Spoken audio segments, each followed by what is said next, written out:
happened upon Byron Katie a couple of years ago. I very rarely watch TV, but I do happen to be a fan of Oprah Winfrey, and there was Katie.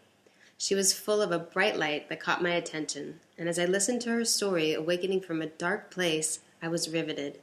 Here was a woman who had overcome huge obstacles of depression, rage, self-loathing, and an eating disorder so out of control she found herself in a halfway house. She says one day she had a life-changing experience where she woke up and realized it was the thoughts she believed that made her suffer. She calls it waking up to reality. She says she discovered that when she believed her thoughts, she suffered, but when she didn't believe them, she did not. She believes this is true for every human being and that freedom is as simple as that. On my healing journey of searching for remarkable healers to bring you, Katie has always been one of the top on my list. So I thought it would be great for you to meet Katie, ask her some of your questions, and invite you to experience the work for yourself.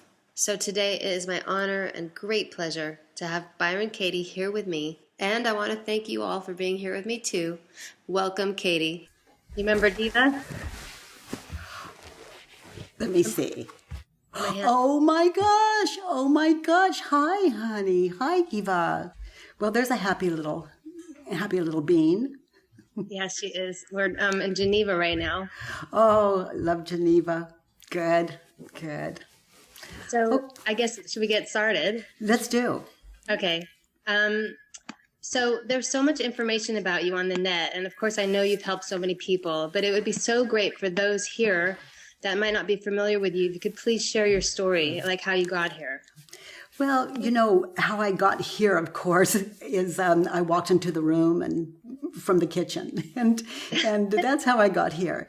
And how did I get here in time to this place of where I experienced so much freedom from the mind that was such a torture chamber.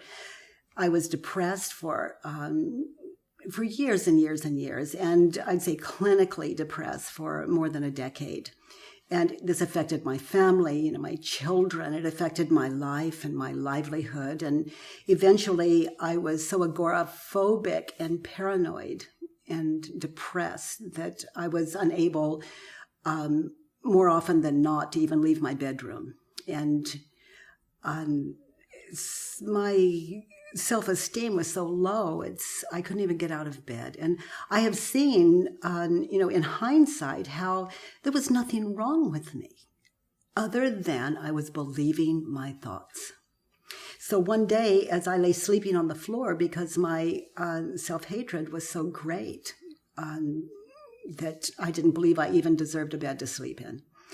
So one particular morning, as I lay sleeping on the floor next to my bed, actually a cockroach, a cockroach crawled over my foot. And I opened my eyes. In place of all that darkness was a happiness and a joy that is impossible to describe. And I've given it, a lot of thought, how can I describe this? But it always falls short. And in the long run, it means nothing. It would just give people a goal to aspire to that they would fall short of, because we imagine what the experience is like or what it is. And the mind won't allow us to ever get there because it already has a description. And what I'm saying will make sense to some people and not so much to another. But I like to keep it simple. I saw in that moment that when I believed my thoughts, I suffered.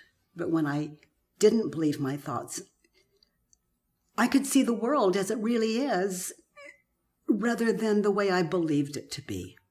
So here I was in a whole new paradigm. And I have come to see that anyone can question their thoughts. And we see what we're thinking and believing differently after we question them. And the work, these 4 questions and turnaround, and as you know, it's all free on my website. But they give people the opportunity to be there for themselves. It's like checkmate to the mind that is open and wants to find a way back to what feels right, that balance where everything we see and everything we hear is right with us. We're not at war with it. We understand. So basically, anyone with an open mind can do this work. 4 questions and turnarounds and those examples for the turnarounds. I was lucky enough to be in attendance recently when you were in Ojai about a month ago, and it was very moving, and we all got to experience firsthand how the work works. I know you've helped thousands of people. Can you tell me, have you ever seen the work not work? I've never seen the work not work, not ever.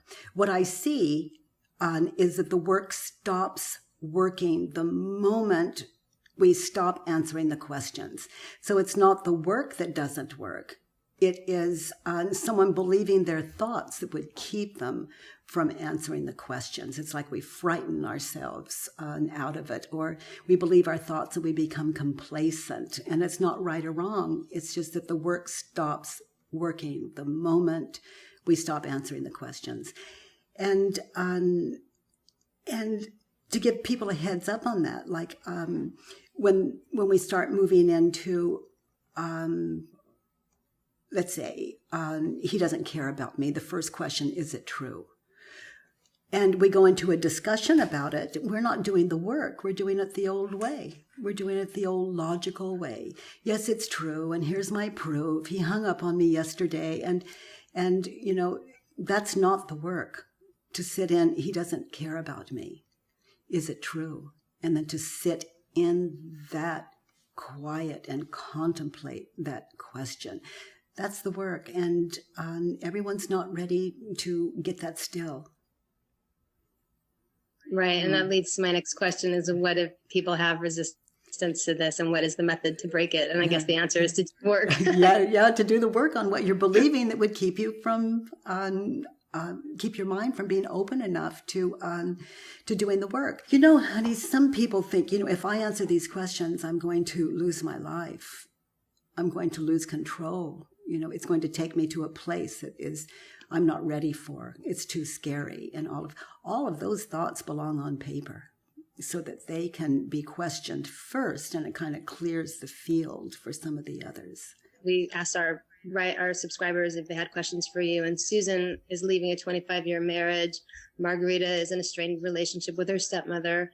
I'm sure that they might be wondering, will the work only work if one of the people in the relationship do it? And would it work better if both people participated?